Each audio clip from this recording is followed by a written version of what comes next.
What's going on, guys? It's your boys Kirk and Sam, and it has been a very long while. But as you can see, the sun is out. It's summer, and summer this year, as we've been saying on our channel for so long, only means one thing to both of us. And I'm sure to you guys watching to Afcon 2019. Afcon 2019, the biggest tournament in Africa. Players from all around the world represented their countries in Africa for the biggest prize, man. And it's been great. It's been great. The one thing that I, even from the beginning, when me and Sam were talking, as soon as the tournament started, one thing that I picked up on straight away is the quality of football. The quality of football this year, in terms of the African teams that have actually played, bearing in mind that there's some debutants as well. Yeah. It's been amazing. A team like Madagascar, to start with. A team that's never played in the African Cup of Nations before. They're quite distant as well. Yeah, when you think of African countries, you don't really think of Madagascar. Do you know what? This is probably going to be a stab at my my geography. I know what you're going to say. No. That's not what I was going to say. But to be honest, you can make that comment after. But this is going to be a stab at my geography. But I didn't even know Madagascar was in Africa. I'm not going to lie. Are you being serious? I didn't. I think the same with my dad as well. And I was telling him, yeah, it's like literally right next to Africa. Do you remember? I don't know if you know your geography, but you remember when like the whole all the continents were kind of together? Yeah.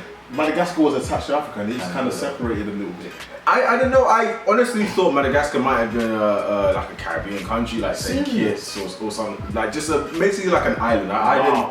I'll be honest. I'll put my neck out there with this one. I wasn't really good at geography. Fair enough. Do you know what? They've actually really shown exactly why we were all excited for this tournament as well. Because as we've been saying, it's the biggest ever Afcon there's been. 24 countries taking part. They've brought a different style, different flavour, different sort of like expectation now, because when usually you kind of get used to the same teams dominating Africa, you know, your Ghanas, your Nigerias, your Egypts. Yeah. Like it's quite Ivory Coast. Yeah, you kind of have this whole kind of like predictable vibe when it comes to African teams.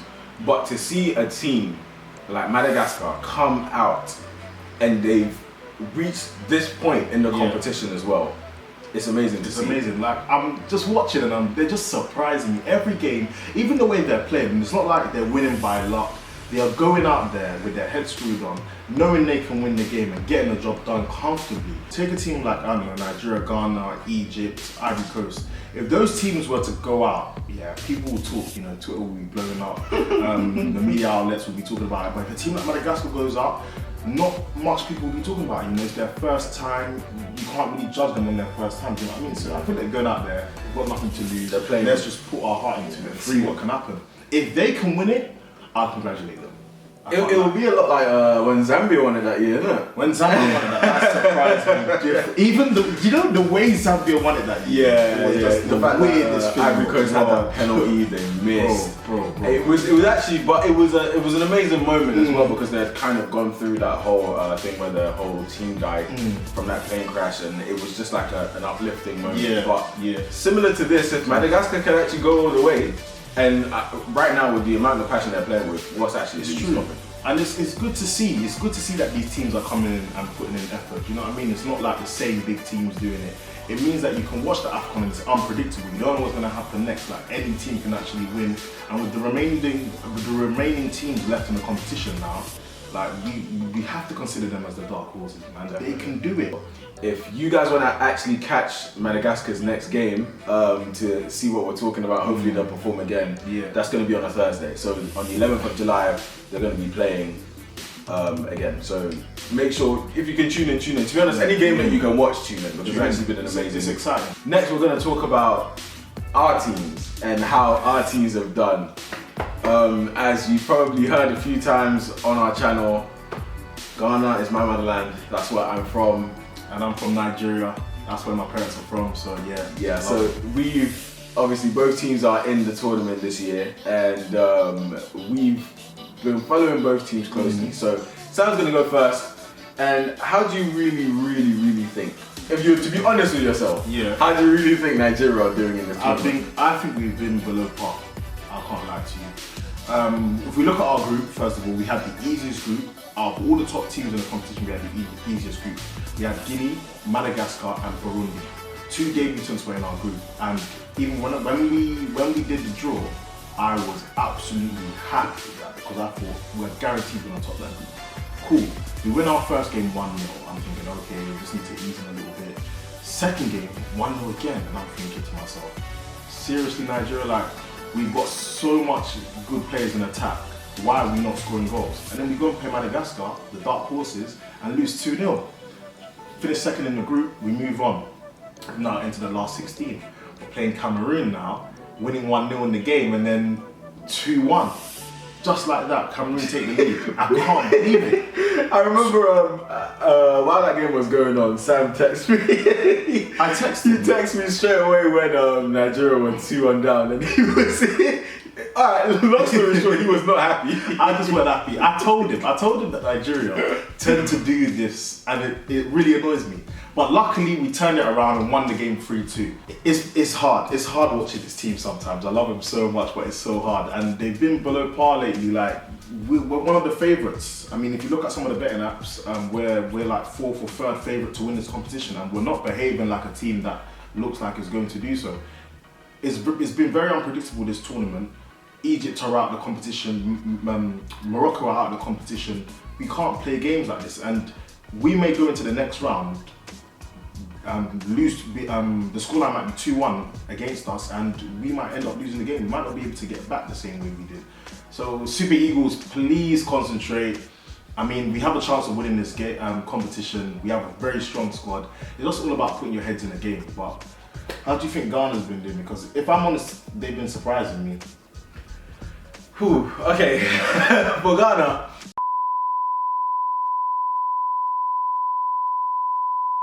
Alright, cool. So just for the last part of this video, we're going to revisit our top 5. If you haven't watched that video already, go back and watch our top 5. We did it a few months ago. But we're going to revisit it. Obviously, some teams are out now and things have changed, and maybe our opinions have changed now. So I think I put my 5th as Cameroon. Yeah.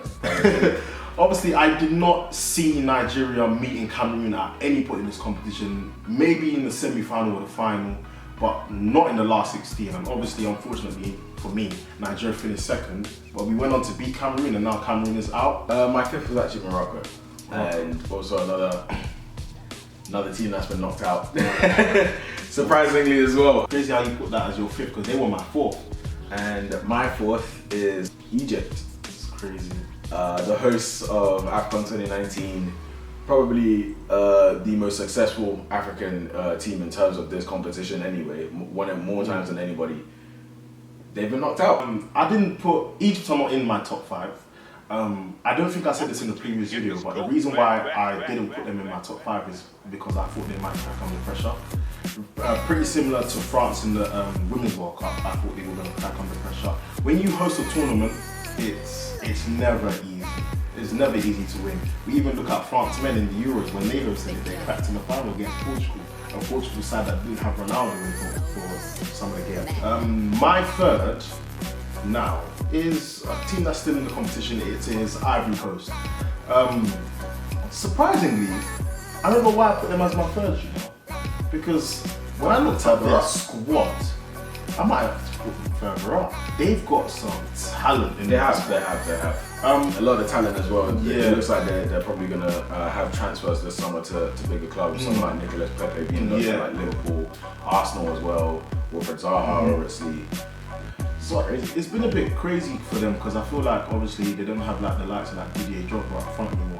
No disrespect, but they're currently playing Kodja, who plays for Aston Villa. And obviously to come from a striker like Didier Drogba,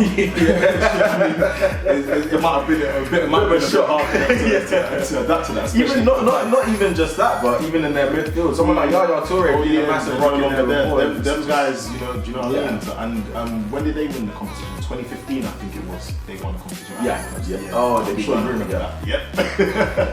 Okay, so my 3rd.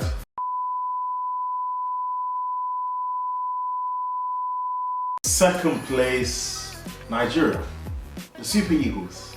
I definitely think from the start, before this competition even started, I considered them as the favourites. Not just because I'm from Nigeria, but because of the talent in the squad and what they've been doing. So my 2nd, obviously we've already spoken about, it was Ivory Coast.